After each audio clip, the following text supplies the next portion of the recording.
Day 2 at Sri Lanka. അപ്പോൾ day 2 നമ്മളിപ്പോൾ നിൽക്കുന്നത് സിഗ്രിയ ഫോർട്ടിലാണ്. പണ്ട് ഇപ്പോൾ മിത്തോളജി പ്രകാരമാണെങ്കിൽ നമ്മുടെ രാവണൻ്റെ കോട്ട എന്ന് വിശ്വസിച്ചിരുന്ന ഒരു സ്ഥലമാണ്. ബട്ട് ലോക്കലി ഇത് പറയുമ്പോഴേക്കും കശ്യപ രാജാവിൻ്റെ കൊട്ടാരമായിരുന്നു. 18 വർഷത്തോളം ശ്രീലങ്ക ഭരിച്ചിരുന്ന കശ്യപ രാജാവിൻ്റെ കൊട്ടാരമായിരുന്നു ഈ ഒരു പോയിന്റ്. ഈ നമ്മൾ ഈ ഒരു സിഗ്രിയ ഫോർട്ട് കയറി മുകളിൽ വരുമ്പോൾ ഒരു കല്ലുണ്ട്. അതാണ് ഈ ഒരു ഫോർട്ടിൻ്റെ ഏറ്റവും പൊക്കത്തെ പോയിന്റ്. നിങ്ങൾക്ക് ഏകദേശം 1200 സ്റ്റെപ്സ് കയറി 180 മീറ്റർ ഹൈറ്റിൽ വരണം. പിന്നെ ഒരു എക്സൈറ്റിംഗ് ആയിട്ടുള്ളൊരു കാര്യം കൂടി എന്താണെന്ന് വെച്ചാൽ ഞാൻ ഈ നിൽക്കുന്നത് ഒരു എക്സ്റ്റെൻഡ് ആയിട്ടുള്ള വോൾക്കാനോടെ മുകളിലാണ്. ഈ ഒരു കല്ല് കംപ്ലീറ്റ്ലി മാഗ്മ വന്ന് സെറ്റിലായിട്ടുള്ള ഒരു വോൾക്കാനോ ആണ്. ഏകദേശം 2 ബില്യൺ വർഷം മുമ്പ് എക്സ്റ്റെൻഡ് ആയിപ്പോയ ഒരു വോൾക്കാനോ ആണ് ഈ ഒരു സിഗ്രിയ ഫോർട്ട്. അപ്പം ട്രെക്കിംഗ് ഇഷ്ടമാണെങ്കിൽ പിന്നെ ഒരു മൈൻഡ് സെറ്റ് ഉണ്ടെങ്കിൽ ധൈര്യമായിട്ട് ഇങ്ങോട്ട് പോരുക, ഇവിടെ വരെ കയറുക.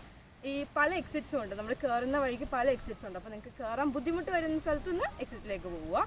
പക്ഷേ നിന്ന് ടൈം എടുത്താണെങ്കിലും മാക്സിമം കയറുക. അപ്പോൾ ദാറ്റ്സ് ഇറ്റ്.